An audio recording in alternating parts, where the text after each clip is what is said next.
Hey, welcome back to BBP, I'm your host Cadet Tank, and we are at our second to last video of the season. Yeah, it's almost over. I believe we have like 2 weeks left to playoff. I'm not sure because Zench division's been done. But anyway, we have all the divisions covered. We have the last episode for Zinch. We have Corn covered this time. I believe it's brief, but the last episode should make up for it. Here. That's all the hard points, soft points. Still, $19.02 in the vault for the league. If you feel like donating, you can always go to the league forums right there at the top of the page. It says donate, and you can donate there securely. I just always touch on that because it's important to support our community here. Alright, with that touched, that's touched. Okay, last topic. May or may not be having a special announcement sometime over the weekend. It's getting about that time. You might know what it is, you might not. I don't know. We'll see. But before then, I have to do some conversations. Anyway, enough foreshadowing. Let's go ahead and go to Panda in the Nurgle division.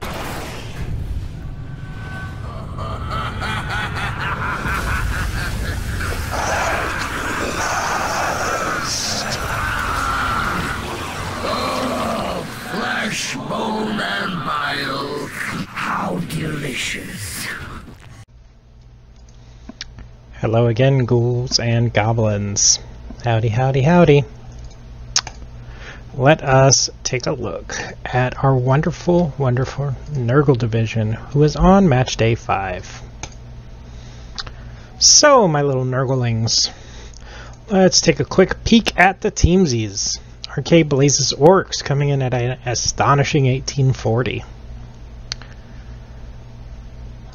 Let's see what he's rocking. So we got that kickoff return block, thrower with accurate, guard, mighty blow tackle, mighty blow guard. Moving up blitzer is pretty nice, I like that.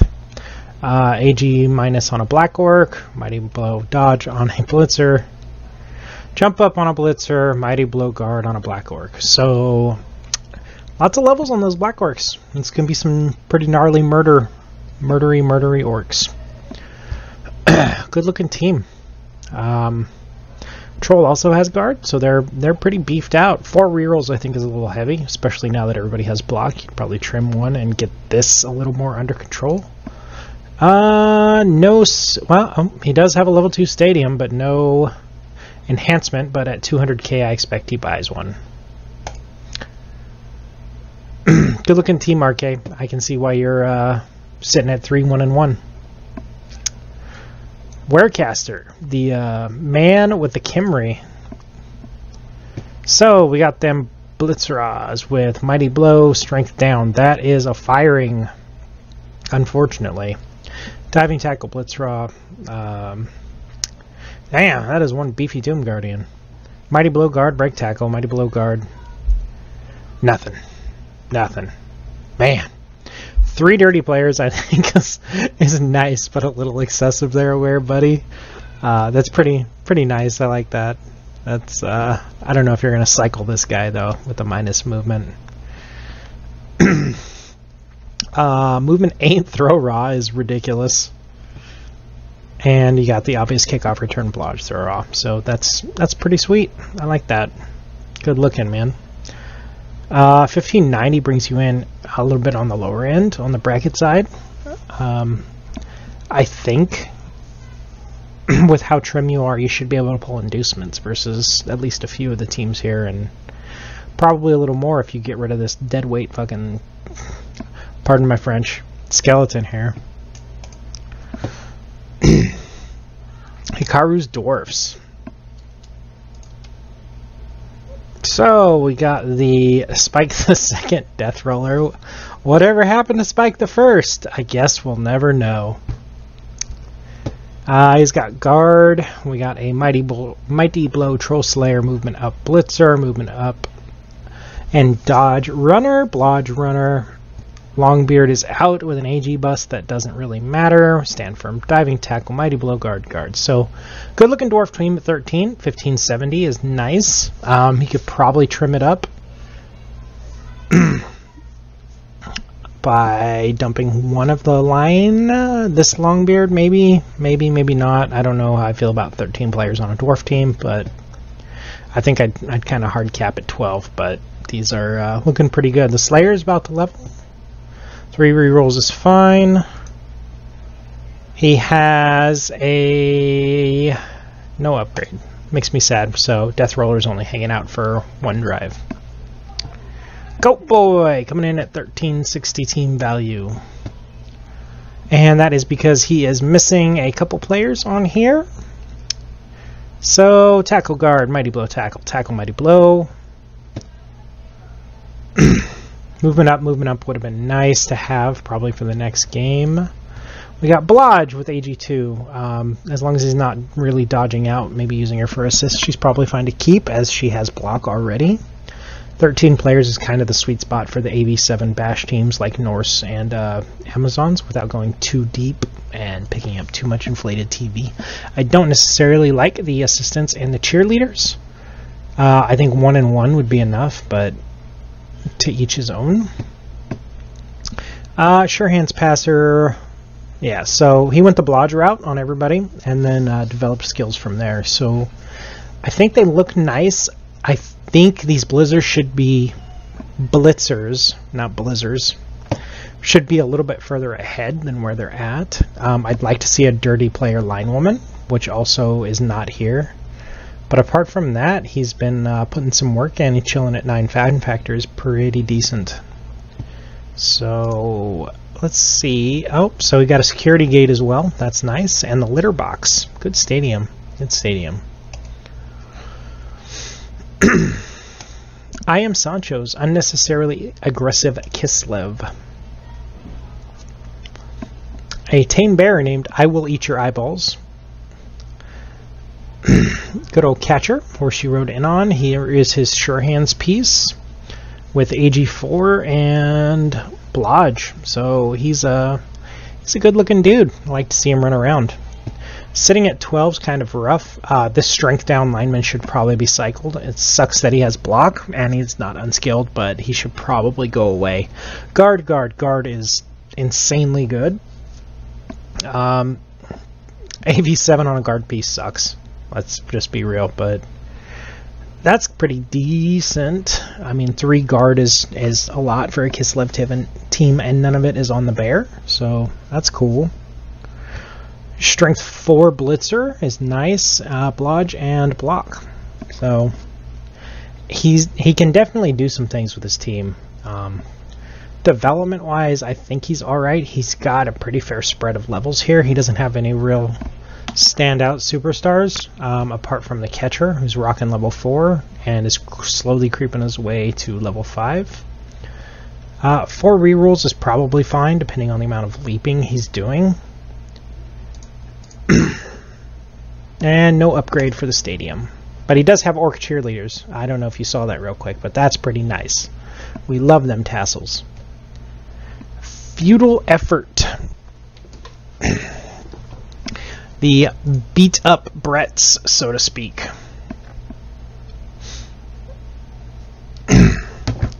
So we got Sure Hands, Blodge, Tackle, couple guard. He got the Dirty Player to kind of get them fouls in, and he is extremely trim and underdeveloped for where he's at.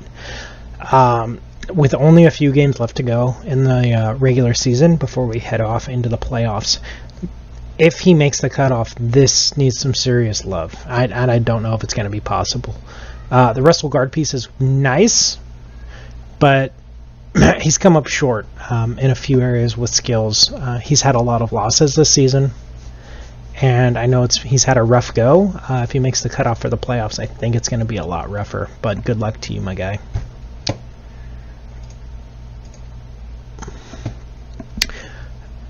The other 33% of the Norse team, yes, 33%, because there's 3 of us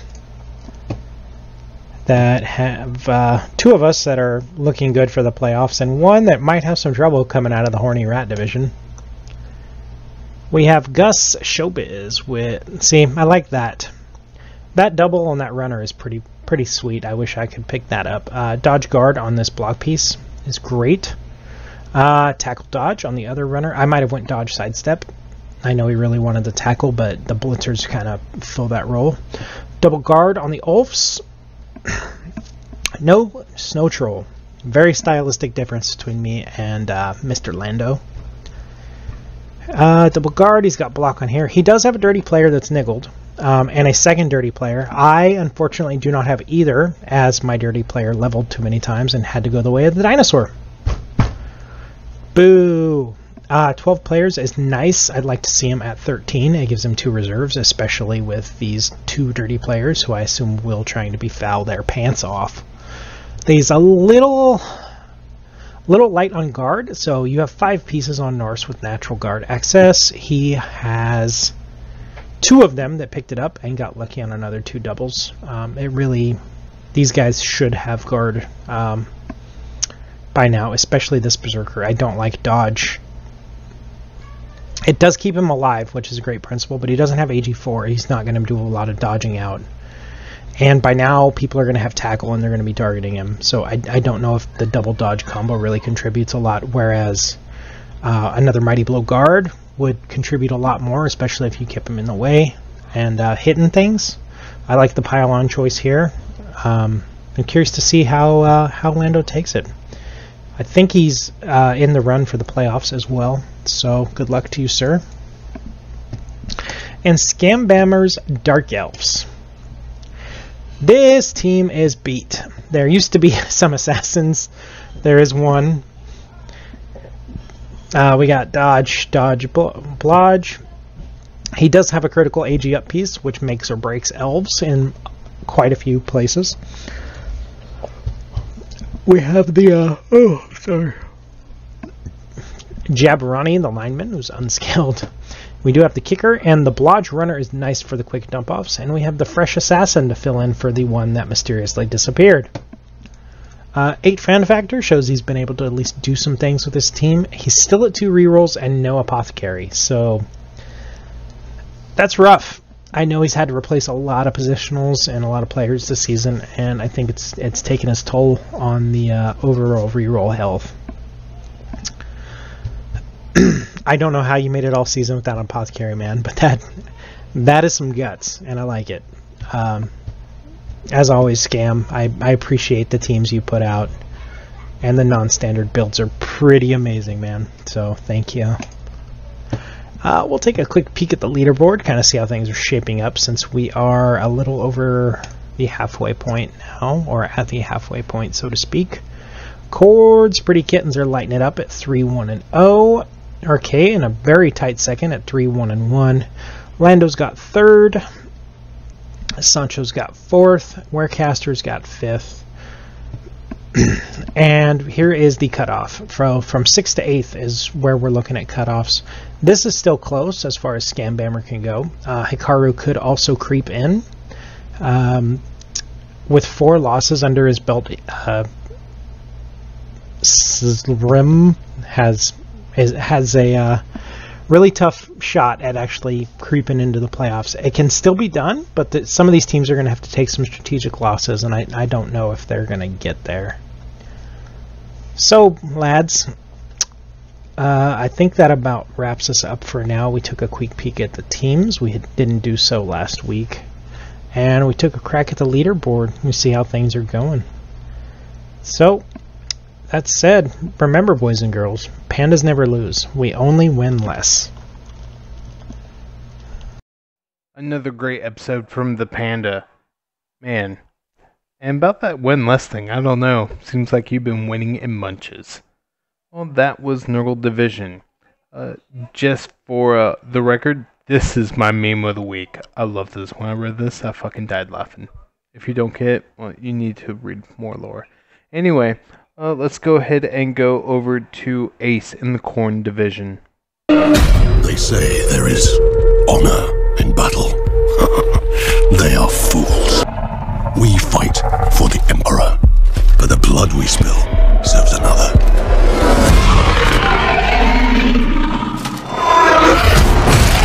More Lord of Death, keep our souls lest they fall prey to him. Welcome back to BPN.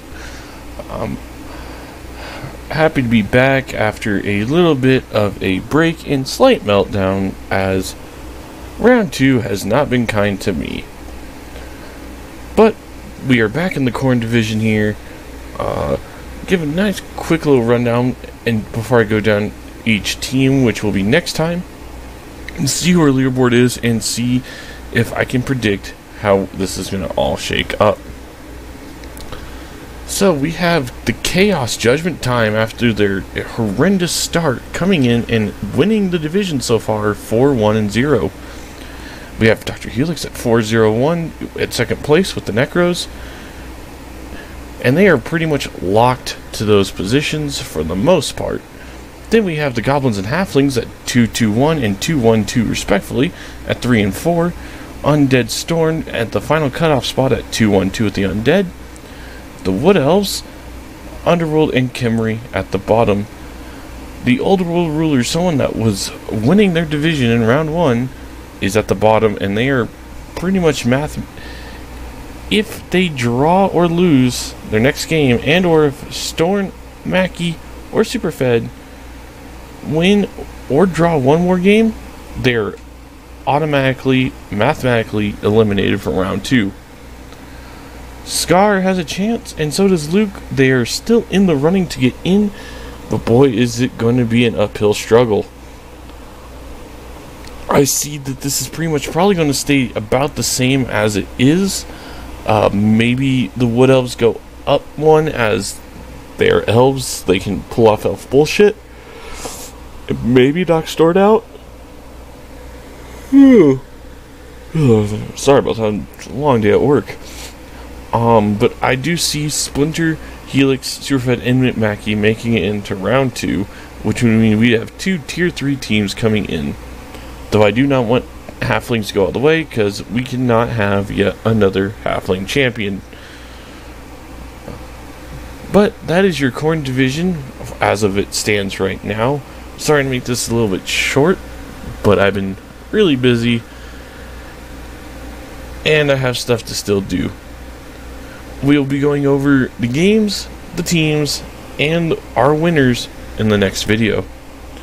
So, as I said, sorry to cut this short, but I'll see you guys next time, and keep spilling blood for the blood gods, you filthy fucking heretics. Glad to see you can make it this week, Ace. Okay, that was short, sweet, to the point, just the way we like it. Okay, so let's go over to... We'll do Scar next, in the Tzeentch division.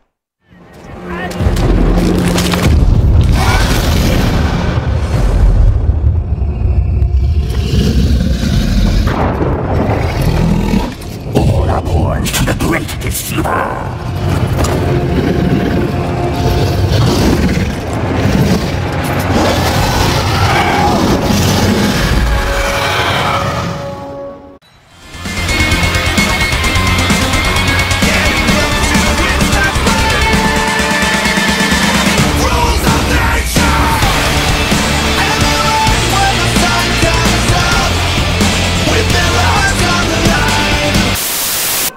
No, we're not doing that meme. It's old at this point, and I don't want to get Cadet in trouble again. Hello everybody, this is Scar, your resident Dark Knight of the Void, here to give you the final update on round 2 of the Tzeentch division. You heard me right, the final update on round 2. We finished, and I honestly don't know what I'm going to be doing while the other divisions catch up, other than whine about my Underworld team underperforming. I'm sure I'll figure something out. We will start off taking a look at the remaining games, before checking out the leaderboard to see who made it and who didn't. We got a lot to cover, so let's get started. Starting off at the top of day 1, we have the Chargers beating Bouncin' 2-0. No deaths though, so I guess that's a partial victory.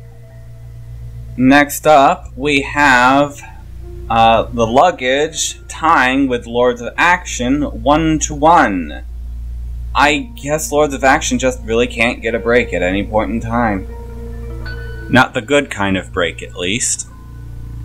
Up next, we have Real Dad beating Lovezinch 2-1, and even managing to kill 2 of the Blood Sacks. Very impressive, though expected from a developed Norse team.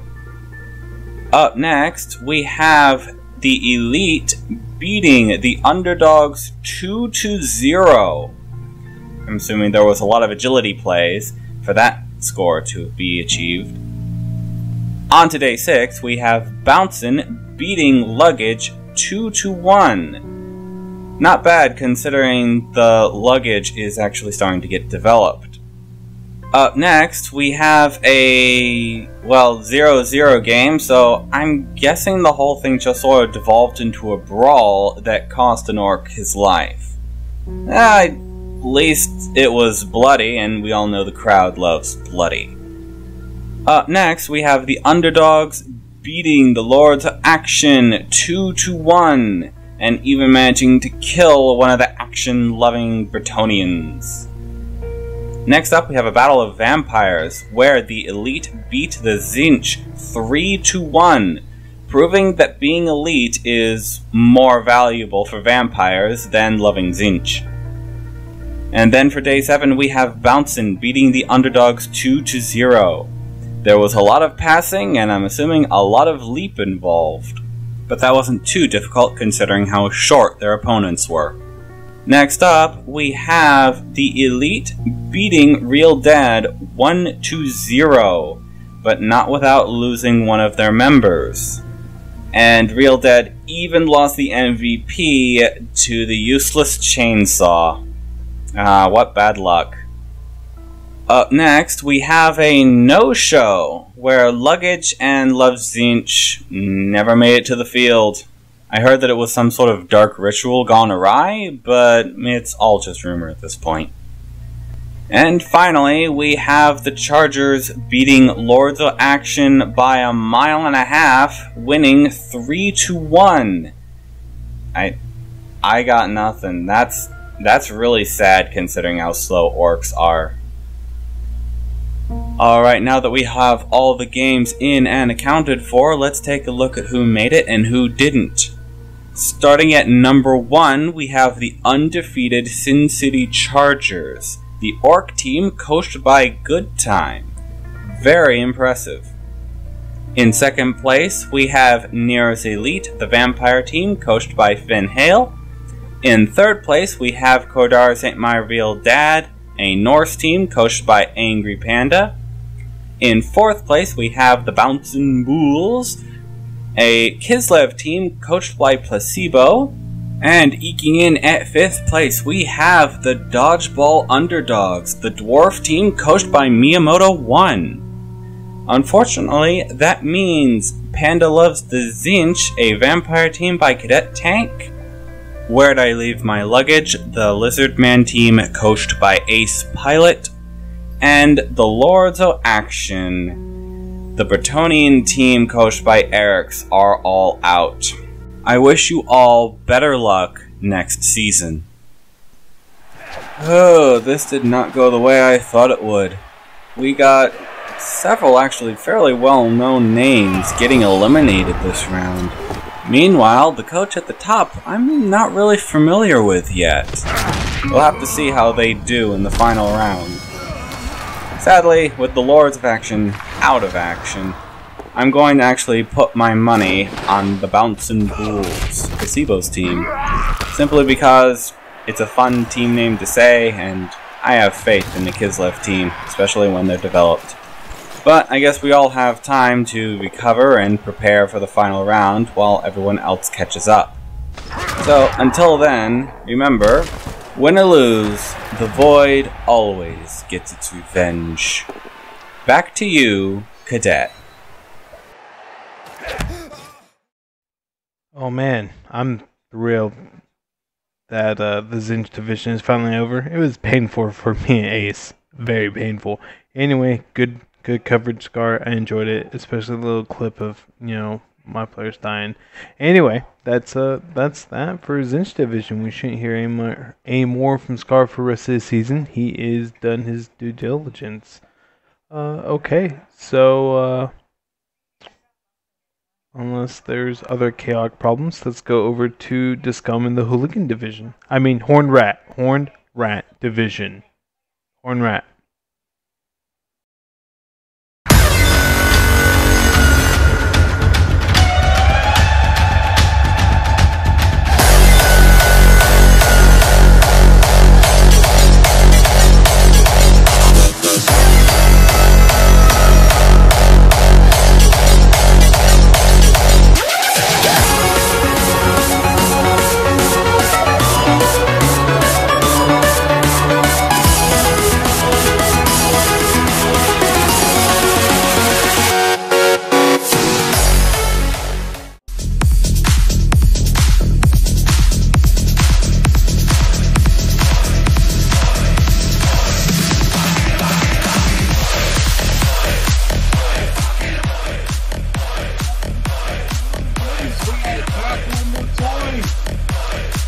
Go take a look how this division's actually done, haven't we? Because they've got most of their games all in.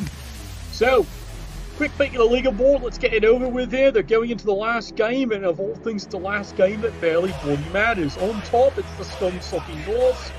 Coming up, following up here, they've got one last match against the Halflings. It looks like they're a sure thing. It just shows how much they're going to actually pad their winning. Big decision here, Merrimack United, the Pro Elves, they've got a bit of a effort in front of them there, but they're probably pretty secure.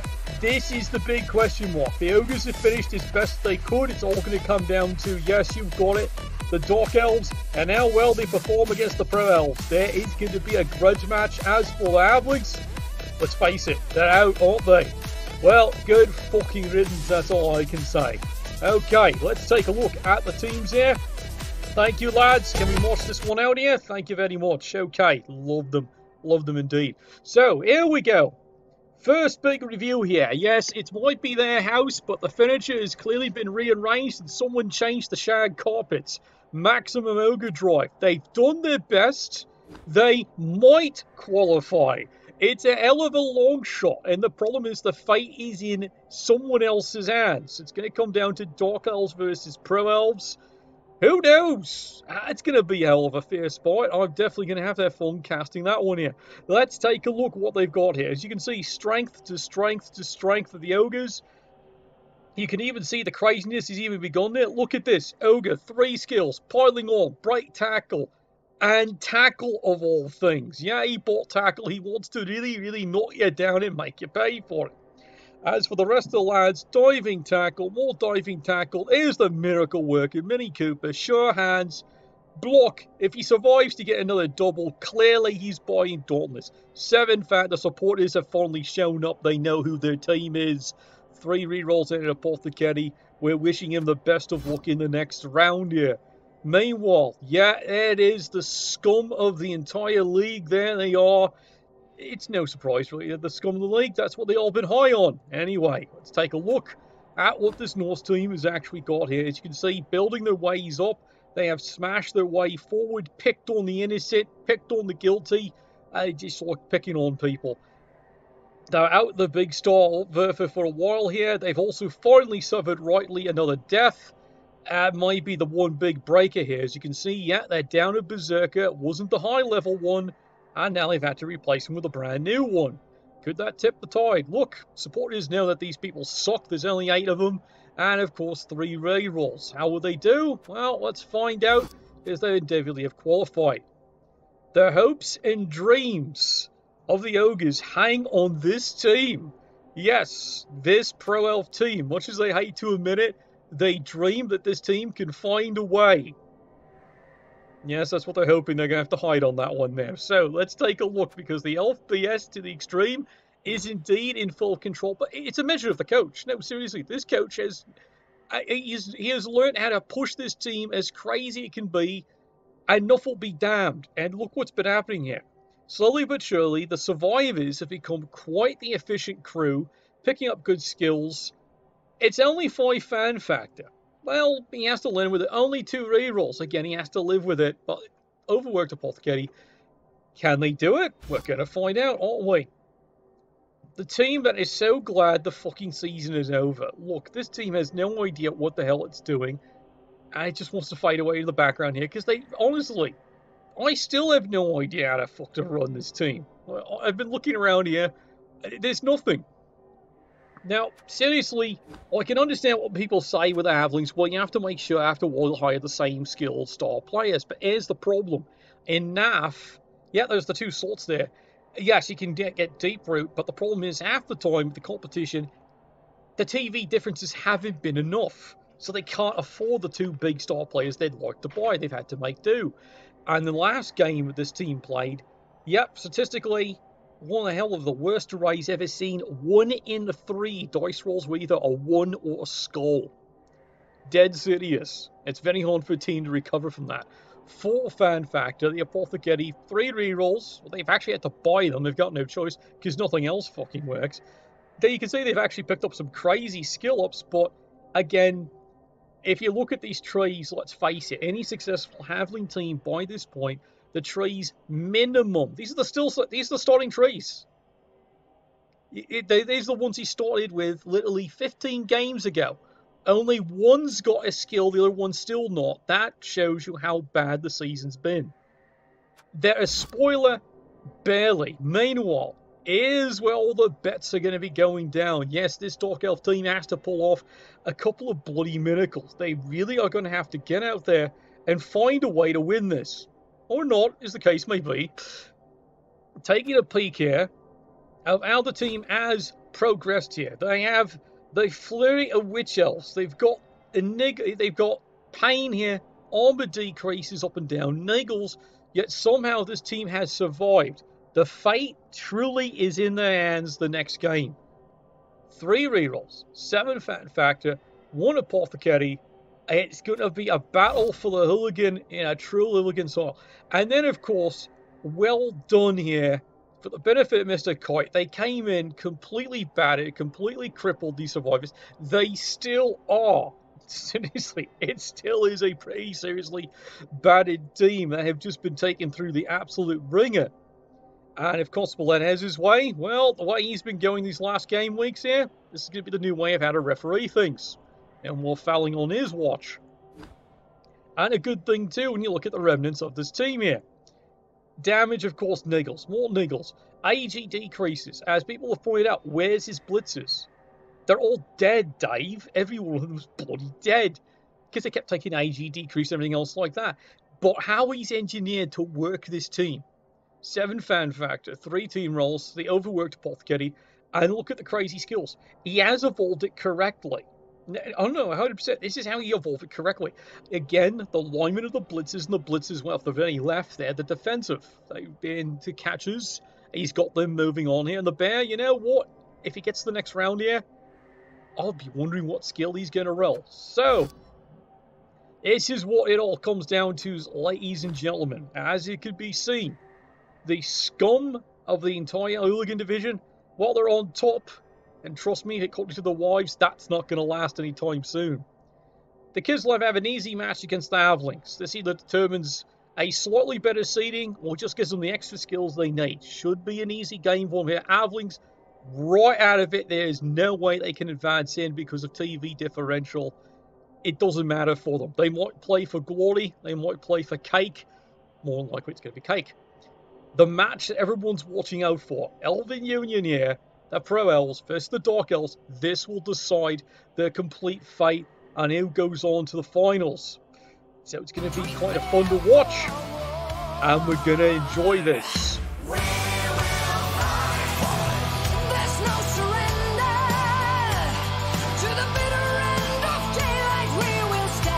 Knuckle, bless your dice.